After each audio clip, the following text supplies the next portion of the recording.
Galacticos 4-1 for Real Madrid. A great result, something we were looking forward to. We're still leaders of the league, undefeated. We won on a pitch or in a stadium where nobody had won before in this league so far. So it's a great result. Let's talk about the game. I think I can sum it up before going into more detail. In a game that Real Madrid started kind of not very sure of what we were doing. We found ourselves with conceding a goal again in a play where we lacked definitely some defensive edge. And then somehow, without really knowing what we were doing or why, we managed to turn it around, and that was great. And then after that, the second half I think was very, I don't think Real Madrid came out with the idea that we need to kill this game now. So it was a bit boring, and we definitely conceded a couple of clear chances where they could have tied the game, but they didn't. But the end of the game, the last 25, maybe 30 minutes, it was clear that it was going to be a long game for Alaves. They couldn't maybe keep up the pace, especially physically. And Real Madrid ended the game with the sensation that we were a lot stronger. And if maybe the game had lasted 5 or 10 more minutes, we could have scored two or three more goals. So it was a game, for me, a match of moments. You know, different moments where we saw a good Real Madrid, a not so good Real Madrid, a very, let's say, fightful Alaves. And made it very interesting. Let's talk about conceding goals. We, again, as it's already becoming a tradition, even though we won 4-1 and we could have won 10-1, maybe not 10-1, but 4-5-1 maybe, we started the game conceding a goal. And I think this is greatly due to the great performance by Theo Hernandez, who started very strong the game on the left side. It was probably the only player that Alaves was looking to attack when they had the ball. And I think they achieved it because Theo is a machine. He's physically, we saw him in some games run past Pepe, run past Danilo, run past Marcelo like they were nothing. And that's how the first goal came. It's a very strong and, I'm not going to say very accurate, but very strong and dangerous cross where there was again a maybe misunderstanding or miscommunication between Keylor and Varane. It's a bit of a mistake by Keylor and maybe a bigger bit of a mistake by Varane. So nobody clears that ball out and it ends up with the goal. After that, I think Real Madrid woke up. We found ourselves with that penalty. It was probably the most polemic play of the match. Was it a penalty or not? We watched 4 or 5 different replays from 4, 5, 10 different angles. And it's one of those plays where you're never clear. It's never clear. You know, from one angle it looks like it hit his head. From another angle that he put his arm up and he touched it with the arm. But what kind of cleared out the doubts, it was that the referee was so clear on it. The referee saw the play, went straight to Deyverson, yellow card penalty. He was probably the only guy in the world of football at that moment that didn't have a doubt, so he called the penalty. And that's when we saw Cristiano come into action. Cristiano hadn't really been playing that well, but Cristiano is a player that when he scores a goal, it's fuel for his motivation, for his self-confidence, and for his game as well. And then we saw him score that second goal, even though it touched a little bit on the defender. It was a great goal. And after that, we saw the Cristiano we want to see. I'm not going to say it was his best game ever, but we saw a confident Cristiano looking for the spaces, asking for the ball, trying to go forward, dribbling, trying to generate danger. And that was the Cristiano we want to see. And the goal at the end is a beautiful play. It's a beautiful play by Kroos and Kovacic, how they take the ball out of the pressure. Then Kovacic just dribbles up. And between Marcelo and Cristiano, it's a beautiful combination and a beautiful goal. One of my favorite moments of the game was probably Morata's goal. It's beautiful. How Marcelo sees him running, winning that space, and just the ball that Marcelo plays for Morata is absolutely perfect. And Morata's finish is also absolutely perfect. He just needed to touch the ball once to put it above Pacheco. That wasn't really, I think, sure what he was doing or what he was expecting. All in all, I think it was a very solid, again, a serious game by Real Madrid. It's not fair to ask that after one game in a problem we're having, which is that Real Madrid don't really show consistency in 90 minutes in playing to the same style of play. But I think what we can ask, what we can demand, and we're happy to see, is that Real Madrid are taking the games very professionally, very seriously. They know their tools. So I think Real Madrid played very smartly today, knowing that Alaves, at some point of the game, were going to be exhausted, were going to be tired, and they were probably, stop competing after 70 or 80 minutes. And it's exactly what happened. And I think Real Madrid were very smart in doing that, in waiting for the right moments. And when they came, we scored. It's something, again, that we saw today that we haven't been seeing much. We generate chances, we generate danger, but we haven't been accurate. And today we were. Cristiano was accurate today. Cristiano has had a lot of games where he had chances to score 1, 2, or 3 goals, but he didn't score any because he was not very accurate in front of goal. And today he was. He was accurate when he needed to be. He scored 3 goals. Beautiful goal by Morata. And a very important victory. Very important victory in a game that we knew was going to be tough. It was. But yeah, we could solve it. We're still leaders of the league. Again, we won. We're the first team to win in Mendizorroza, though that's also good. So I'm very happy. Galacticos, of course, after my ideas have been told to you, we're going to go with Mateo's in the social corner. Apparently, Mateo has traveled to Mendizorroza. So don't be surprised, but he's from the fields, on the ground, reading some comments. And let's see what you have to say. And what you have to ask about this game, how you saw the game, what did you think of Real Madrid performance. So let's go with Mateo. Hey guys, I'm here. As you can see, I'm in Mendizorroza, the Alaves stadium. No, I'm just joking. I'm in front of a green screen. So anyway, let's take a look at some of the people that are commenting here.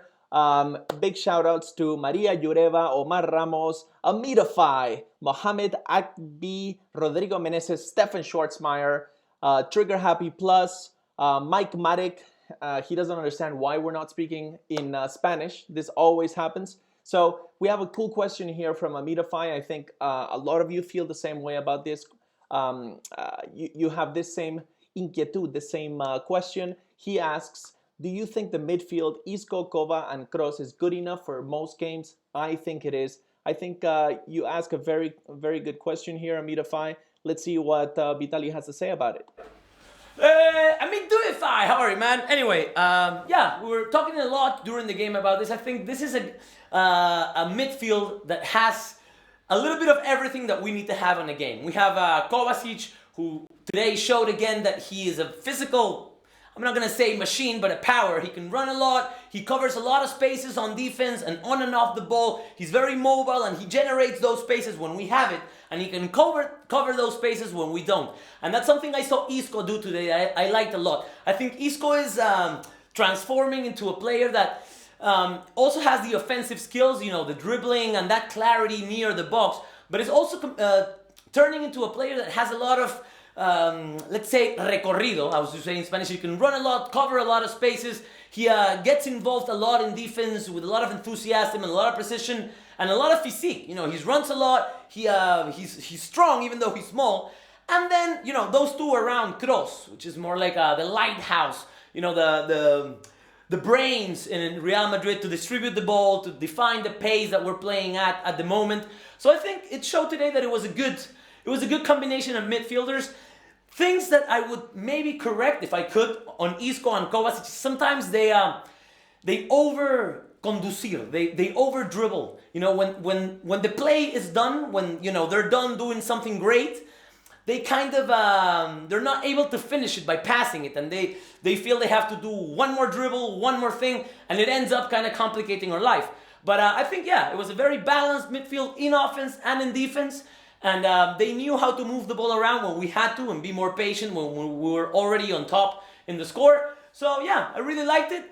I guess you're asking if we should see this in the games to come. Definitely now because of the circumstances, you know, Modric being out and Casemiro being out. I think it's going to work and I think it's maybe the once ideal, the ideal midfield, you know, now that Modric and Casemiro are out.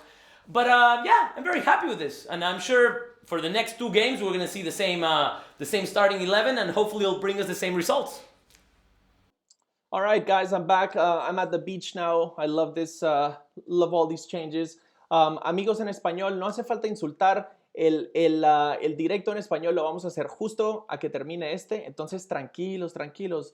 No tienen que insultar tanto. I'm just telling our Spanish-speaking friends, they're kind of freaking out that we're doing this in English right now. So anyway, another question from Pixelate here. He says, Real Galacticos, do you think Morata will grow to replace Benzema? I think Morata is earning the first team so far. We've also had questions from Amirafai asking if we should start Morata instead of Benzema from the beginning, or if we should continue to use him as an impact sub. I think I agree with you, Pixelate. Morata is earning the first team, and right now, as it stands, I would definitely start him over Benzema. Vitaly, what do you think? I like what you said in that second part of the comment as an impact sub. I think Morata is taking that battle, we said this before, is taking that number 9 battle to a higher level, which is exactly what we want. It's not ideal for us to have those two players and be playing one just because the other is not giving his best. So I think that right now I feel that Benzema is getting little by little to a better level, and I definitely agree with you that Morata right now has the tools, or is showing the tools to be the starter. But also the fact that, we basically know that in every game that sub is going to happen, and Morata works, and he's working well as an impact sub, as you said, and he's changing the pace of the game, is giving more energy to our attack. And I think that is making Benzema get into rhythm a little bit faster. So this number 9 battle, we want it to be at that level. Where it's a problem for Zidane because both of them are doing their best. So who do you choose?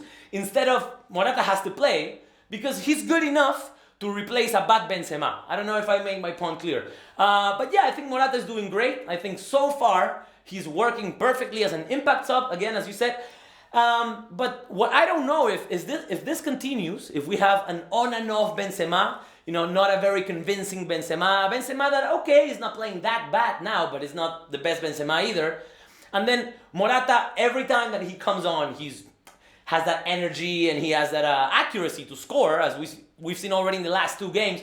I don't know how long that can be sustained, in the idea that Morata will feel that somebody's fooling him. It's like, if I'm playing this well and this guy isn't, why am I not starting?